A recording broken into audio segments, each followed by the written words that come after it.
Halo Sobat Kiper semua, kembali bersama saya Tommy Mesias di channel review barang kiper. Nah, sebelum kita melanjutkan pembahasan kita pada hari ini, ya jangan lupa untuk menonjok tombol subscribe seperti kamu menonjok bola corner yang datang ke kotak penaltimu. Oke, Sobat Kiper, sesuai dengan janji saya 2 minggu lalu, hari ini saya akan memberikan video playtest dari sarung tangan GK Pro Camo Blue yang bisa Sobat Kiper lihat di sini. Selama 2 minggu terakhir ini, ya sejak saya membeli sarung tangan ini, saya sudah menggunakan sarung tangan ini sebanyak 3 game. Semuanya dalam kondisi kering, ya karena tidak ada hujan sama sekali di kota Medan ya dalam 2 minggu terakhir ini. Dan saya juga menggunakannya untuk 2 sesi latihan. Ya, sebagaimana hasilnya, ayo kita saksikan saja di playtest berikut ini.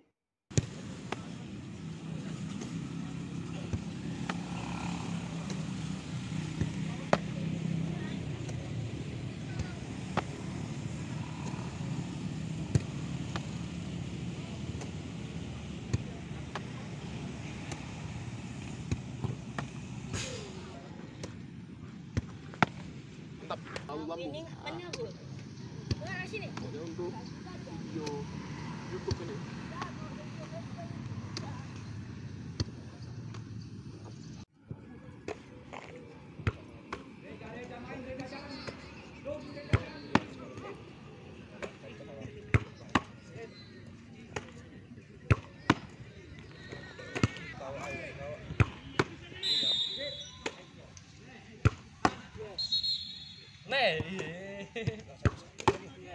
Bang, Yang volley biasa aja, yang kayak latihan dulu ya. oh, Cuma untuk biar ngelihat grip.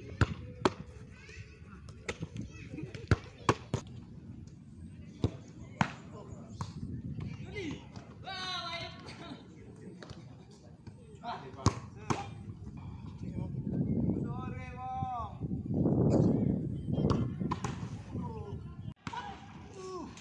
Nah, Sobat Kiper semua, ya seperti yang sudah bisa Sobat Kiper tadi saksikan di video playtest, ya. Sarung tangan dari GK Pro Camo Blue ini, ya, menurut saya memiliki keunggulan yang sangat bagus di bidang kenyamanan. Untuk bidang kenyamanan ini saya rasa tidak ada lawannya ya. Dan melihat beberapa tren glove di luar negeri ya. Kalau Sobat Kiper mungkin ada yang tertarik melihat Reusch ya, merek Reusch, ya, tulisannya Reusch bacanya Reusch. Itu mereka sudah mengeluarkan seri baru ya, dan di seri baru mereka temanya juga kurang lebih sama dengan sarung tangan GK Pro Camo Blue ini, di mana temanya adalah sarung tangan yang comfortable dan lightweight atau ringan ya. Di sini sarung tangan GK Pro Camo Blue ya, karena materialnya yang menggunakan full body neoprene ya, konsepnya sama dengan Reusch itu. Tentu saya tidak tahu bagaimana rasanya yang Reusch itu, tapi menurut saya di GK Pro ini rasanya sangat nyaman ya. Jika Anda sobat-sobat kiper memprioritaskan kenyamanan dalam menggunakan sarung tangan ya dan rasa fit di jari, menurut saya ini adalah sarung tangan yang sangat bagus untuk memenuhi kebutuhan tersebut ya. Nah, dari segi performa, seperti yang Sobat Kiper tadi udah saksikan di video playtest ya, bola-bola yang masuk ke dalam daerah catching zone ya, pocket dari tangan Sobat Kiper ketika masuk sini itu sangat mudah untuk ditangkap ya. Kontak lateks yang diberikan memiliki grip yang bagus ya. Grip dari kontak lateksnya ini bukan yang paling baik ya, karena menurut saya ada beberapa sarung tangan brand lokal yang memiliki grip lebih bagus daripada kontak lateks ini.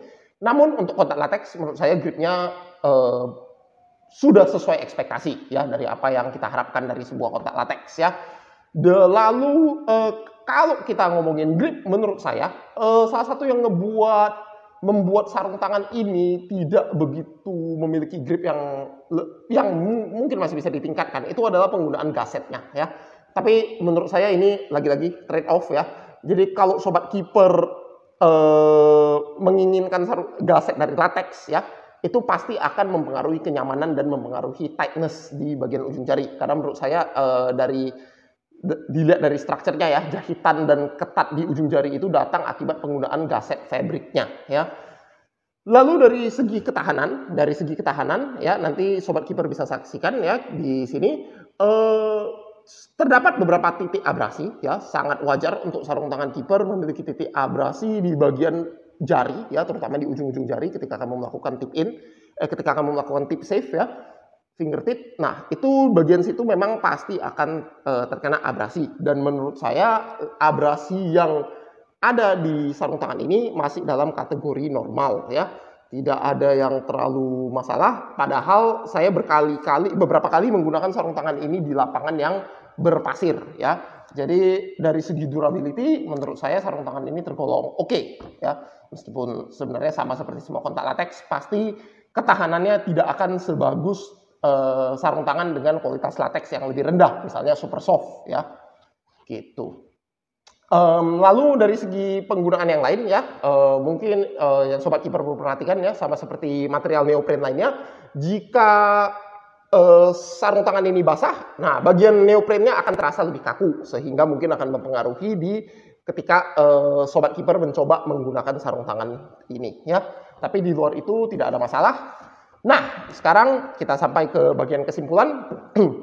Menurut saya, sarung tangan GK Pro Camo Blue ini adalah sarung tangan yang sangat nyaman, sangat ringan, ya, dan bisa menjadi pilihan buat sobat-sobat kiper semua jika sobat kiper menginginkan sarung tangan dengan grip yang bagus dan fokus pada kenyamanan serta keringanan dari sarung tangannya, ya. Namun sobat kiper ketika memutuskan membeli ini tentu juga perlu memperhatikan fakta bahwa sarung tangan ini memiliki proteksi yang relatif rendah di bagian jari, ya. Karena struktur full body neoprene seperti yang saya sudah sebutkan sebelumnya, tendangan-tendangan keras, ya, ketika sobat kiper mencoba menangkap bola itu masuk, impaknya akan terasa di bagian jari, terutama di ujung-ujung jari ketika sobat kiper sedang melakukan fingertip save, ya. Itu impaknya akan terasa di ujung jari. Jadi buat sobat-sobat kiper yang mungkin pernah memiliki cedera bawaan ya, atau tidak nyaman, tidak pede dengan kenyamanan, tidak pede dengan ujung jarinya ya ketika menahan tendangan-tendangan keras, ya sarung tangan ini bisa jadi bukan pilihan terbaik buat sobat kiper ya. Oke. Overall menurut saya dengan harga 545.000 ya, harga retailnya sampai saat ini, sarung tangan ini layak menjadi pilihan sobat kiper ketika memilih beberapa sarung tangan untuk menjadi alternatif ya. Saat ini saya akan menggunakan sarung tangan ini menjadi sarung tangan latihan saya ya. Kenapa? Oh ini sarung tangan top grade, tapi kenapa saya hanya menggunakan menjadi sarung tangan latihan? Nah, tunggu video saya minggu depan untuk mengetahui jawabannya. Demikian saja dari saya sobat kiper, sampai jumpa. Salam.